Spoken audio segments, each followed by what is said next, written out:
The 2016 Missouri Lieutenant Governor Candidates Forum, co-hosted by Brownfield Ag News and Missouri Net.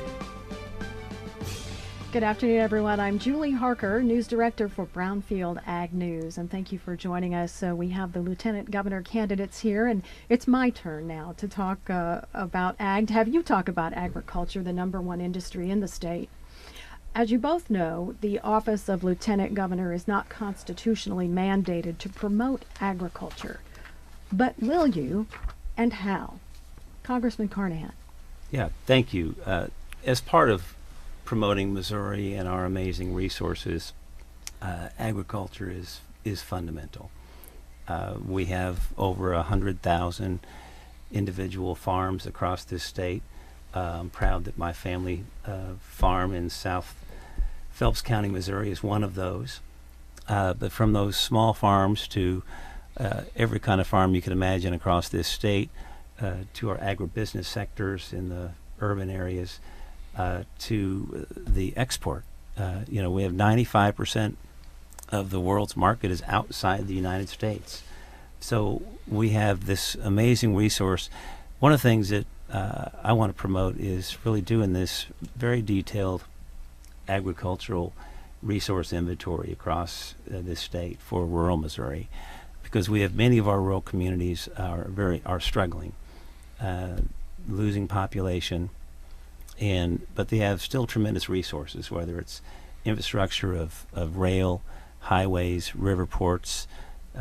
They still have amazing assets in terms of buildings, people, businesses, but mapping out those resources by region. So it's an economic development tool for maintaining jobs and businesses here, but also recruiting them to come here. Because many of those small counties don't have that economic development capability within those counties. But by grouping them together in clusters, they can really promote their regions better. And in addition, we have great technology developing in our state with regard to innovation centers. Missouri was recently ranked the number one state for small business startups. And the other states were far behind. So it's a great thing for us to build on those resources around our state in every corner of the state, but also that new innovation and the small business startup status that we have now. Those are great tools that we can utilize to leverage those agricultural resources. Senator Parson, if elected Lieutenant Governor, would you promote agriculture, and how? Well, I don't think there's any question I'm going to promote agriculture, and I think I've got a pretty good track record in Missouri of doing that for my entire career, whether it be issues that are facing the state of Missouri. But you know what? Farmers in the state of Missouri are some of the best farmers and ranchers in the United States of America, and they prove it over and over again. What they do, what our products are. And you look at the ups and downs of the economy, of what they go through, where the cattle prices, for example, are half of what they were last year, versus row crops, what corn prices are today, versus how much that went down. The most important thing we can do for agriculture in the state is protect our farmers. That's the number one thing that's Lieutenant Governor, and what I'll be doing every day.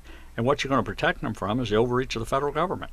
That's what drives up their cost and why they can't do business the way they want to, of what it costs to buy inventory, why we don't have any young people that can get into agriculture right now, because of the cost factor of it. But for Missouri to be successful, and if you just look at any statistical information, we have to double the production of agriculture in this state in the next 40 years, what it's took us 240 years to get to. So now if you can imagine that, doubling our production in the state of Missouri in the next 40 years, what it's took us 240 years to do that. The only way we're going to do that is through technology. It's going to be through science. It's going to be through business agriculture. And one of the things I am excited about being able to tie in with the Lieutenant Governor State of Missouri is also an advocate for tourism. Agritourism, you will see, be one of the growest, fastest industries in the state of Missouri. But if you want farmers to do their best, then you got to get the federal government off their back. That's the continuing theme of this. And you take, for example, the Humane Society of the United States. As we all know how we went through in the state of Missouri, what they've done when they try to control how much livestock you can own, how many you can have in a pen when you wean cattle. When you get those outside organizations coming in here, that's what drives up the cost of farmers. That's what gives them the problems where they can't make the difference between making money and not making money. If you have the EPA come in here, you know, and all of a sudden they want to regulate our feed mills in this state. They want to regulate, you know, the dust you stir up on your land. These are all from the left-wing agenda under the Obama administration that's come down to the state of Missouri since I've been in Jeff City.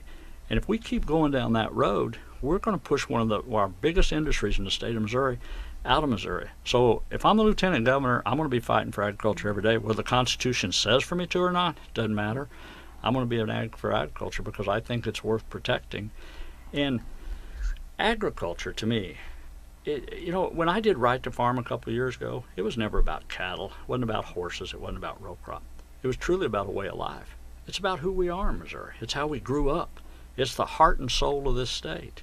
And for us not to protect that against these outside organizations, against the EPA regulatory environment, that's what Missouri agriculture is facing. You let farmers go out there and do their business every day, whether it's row crop or cattle or livestock, they'll be fine. And the opportunities are endless out there in the next 40 years. We just got to make sure we got the infrastructure in place and we give them the tools to need to do what they do best, and that's farm, and leave them alone. Thank you both. Could I respond to that? Sure. Well, I wish that Senator Parson would stand up to outside interest of foreign ownership of Missouri farmland as strongly as he does other groups. I mean, that's what I don't think that's what most Missouri folks feel is a good thing for Missouri, to increase the amount of Missouri farmland that can be owned by foreign interest, and open the door for foreign companies, Chinese companies in particular, to expand industrial factory farming in this state. I think that's a big difference between the way I look at this and the way he does. And I think that's something that I've gotten an earful about as I've traveled across this state. Okay. Well, I'll be glad to respond to that. It's why Washington, D.C. bureaucrats will never make it in Missouri. Number one, he doesn't even understand what he's talking about, because here's what happened. I actually prevented foreign ownership in the state of Missouri, regulated it where they couldn't own any more land than 1% in the state of Missouri. So this is just another typical smoke and screen that you try to throw out at somebody. And I've been endorsed by almost every ag organization in the state of Missouri. Almost every one. Farm Bureau's been out helping me in this election. All of them, because they know what my record is, and I've got a proven record of doing it. Here's the one thing I'll just say about Congressman Carnahan. This is the only thing I need to say about his ag credentials. He's endorsed by the Humane Society of the United States. If you take that endorsement, you're not truly supporting agriculture in the state of Missouri. They have been the number one enemy to this state and tried to destroy our number one industry. And yet if I would have been him, I would have turned the endorsement down. But he proudly took it, and he's endorsed by the Humane Society of the United States, and that's problematic. Gentlemen, my next questions actually have to do with I'd what you just actually like to respond to that. Well, you will get this. This next question is for perfect. you. Okay. Thank you. So the majority of agriculture groups, the main ones in this state, which are part of the Missouri Farmers Care Coalition, have fought efforts by the Humane Society of the United States, a leading animal rights group, to restrict livestock production practices in the state. The most recent example is the Right to Farm constitutional amendment, which was narrowly passed by Missouri voters, but it was opposed by the HSUS. These leading farm groups see the HSUS and its national lobbying arm, the Humane Society Legislative Fund, as trying to get rid of livestock production and producers' livelihoods, spending little, if any, dollars to support humane pet shelters. Missouri's Food for America, a group linked to the HSUS, says the Missouri legislature favors so-called corporate agriculture, accusing farmers of not using humane practices and putting smaller farmers last. Congressman Carnahan, you have been endorsed by the Humane Society Legislative Fund. What do you say to Missouri farmers and ranchers who see that group as a direct threat to animal agriculture in this state?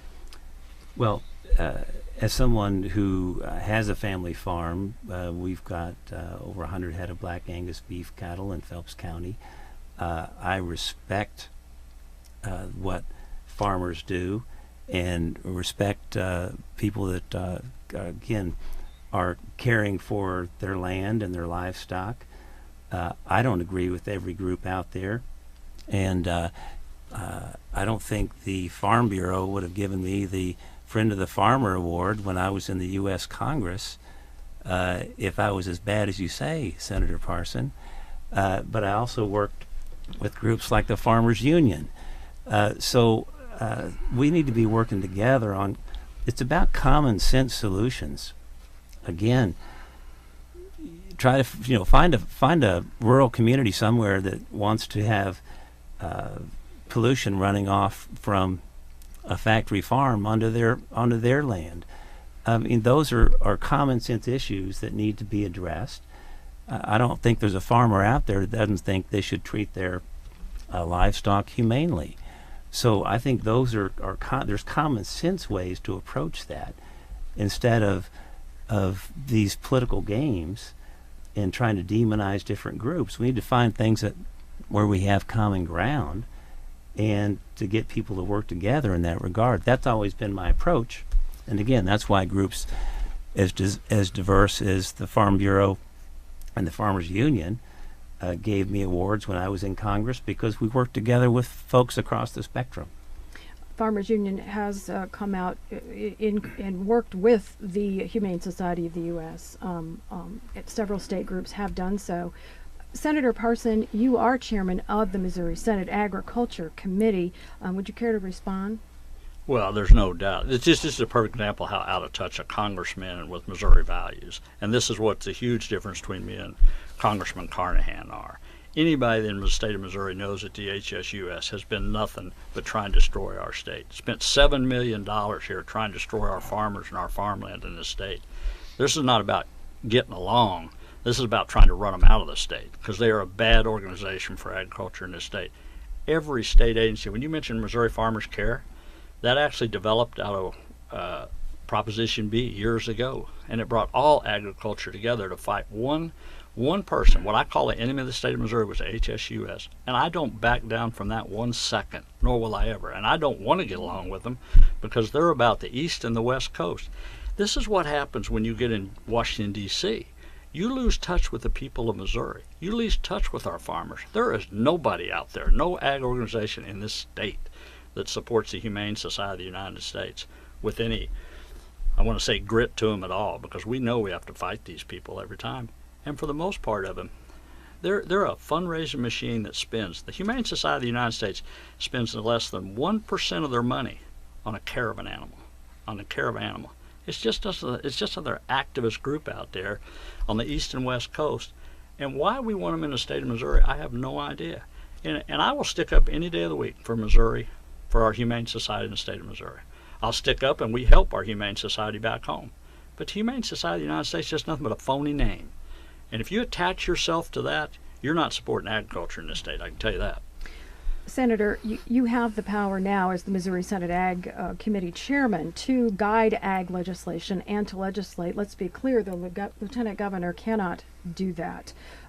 If elected, how would you advocate for all of Missouri agriculture and ensure that small farms get the attention that bigger farming operations do? Let me correct you on just one thing. I'm not the chairman of ag.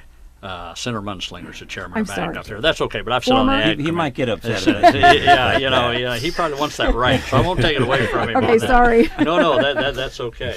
Well, first of all, the biggest challenge in facing rural Missouri in agriculture, if you want to, on the agriculture issue, is bridging the gap between rural and urban. That's truly what it is. People in the urban areas, whether you're from Kansas City, St. Louis, Columbia, or Springfield, they're not against farmers. They're not against agriculture. For the most part, a lot of them don't understand exactly what it is that farmers do day in and day out, and what it takes to produce that product, that crop, that livestock, to get it to the urban areas. And I think we got a huge responsibility in the state of Missouri to make sure we educate each other on why agriculture is so important, and you bridge the gap between urban and rural. And I think as Lieutenant Governor, you really have control over your schedule and your time and what you want to advocate for. And I think that's one thing that I believe I've worked with the urban areas before, whether it be farm to table, whether it be the farmers markets that are very popular, whether we're trying to get it now in the school systems.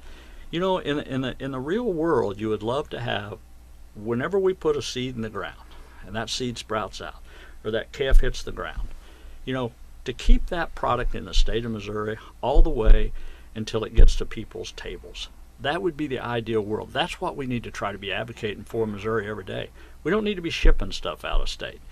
We don't need to be taking things beyond our borders. If we can keep in our borders. And I've tried time after time, and there's plenty of people working on that very issue in Missouri right now. And I think we're going to break through on some of these landmark decisions, landmark cases that we're doing in Missouri. I think you're going to find out agriculture is going to be huge in this state in the next 10 to 20 years. Any final thoughts, Congressman, on agriculture? Yeah, again, there are so many rich assets here, being able to bridge that urban-rural divide. My background is uniquely suited to do that, having grown up in rural Missouri, represented urban and rural areas, worked very closely with farm groups, the University of Missouri Extension, and others in terms of some of the linking the local farmers to urban restaurants, very successful programs in some of the St. Louis schools to be sure they're getting local foods from local farmers, and even incorporating that into the education program in the schools. So the kids really get an early appreciation for where their food comes from and what's involved. And so those kind of programs, I think there's a big opportunity in our state to bridge that gap, incorporate it into our education, but also the economic impact it can really be big in our state. You know what? One thing I'm proud of in this run for lieutenant governor, I'm probably the only farmer that I know of that's actually running for a statewide office. You can have family farms, but do you really work the land? Are you the guy out there every day that goes and checks on your cows? Are you there when you wean the cows? Are you there when they plant the row crops of this? Do you set a corner post? Do you fix a fence? I think that is so unique that it's been a long time since we've had a real farmer. And I don't say anything about Congressman Carnahan's farm. If he's had a family farm, that's great. The big question is, do you work the farm? Do you go out there every day and you work the land? And the truth of the matter is, I think the congressman tell you this, he lives in downtown St. Louis in a very influential neighborhood in St. Louis. I don't think Congressman works the farm every day. You might say you have one, you might have cows, but the question becomes, do you really do it? And that's what I believe is the true differences between me and Congressman Carnahan when you talk about this thing. If you're going to advocate for agriculture, truly you need to know about agriculture. It's not about reading an article. It's not about what somebody tells you. It's about doing it day in and day out. And you live that. You know what a tractor costs. You know when the cattle prices go down, what it means for your farm to pay the bills, to pay the mortgages. That's what real farmers in this state do. And I think it's important that you understand them in a day-by-day operation. And I think that's going to be a huge advantage, being the next lieutenant governor of the state of Missouri, talking about agriculture. That said, would you advocate as lieutenant governor organic production? Would you advocate urban farming in addition to conventional? Sure. Look, the congressman tried to hit on a hot button issue a while ago when you're talking about CAFOs. It's what, look, I support all farmers in the state of Missouri. If you're legally a farmer or rancher in the state of Missouri, I'm going to support you. Whether it's organic, whatever it is you want to be, as long as you're doing it within the Constitution, with the laws of this state, I'm fine with that. I don't care what people do. I mean, anything we can do to become better farmers, to be better producers in this state, I don't think we should ever discourage anybody from wanting to go out and work the land, because to me it's a God-given right that you can go out there and work your own land. You bought it, you paid for it. Go out there and do what it is you feel like you need to do. Gentlemen, thank you both for answering my questions about agriculture. We'll be back with more on the Lieutenant Governor Forum.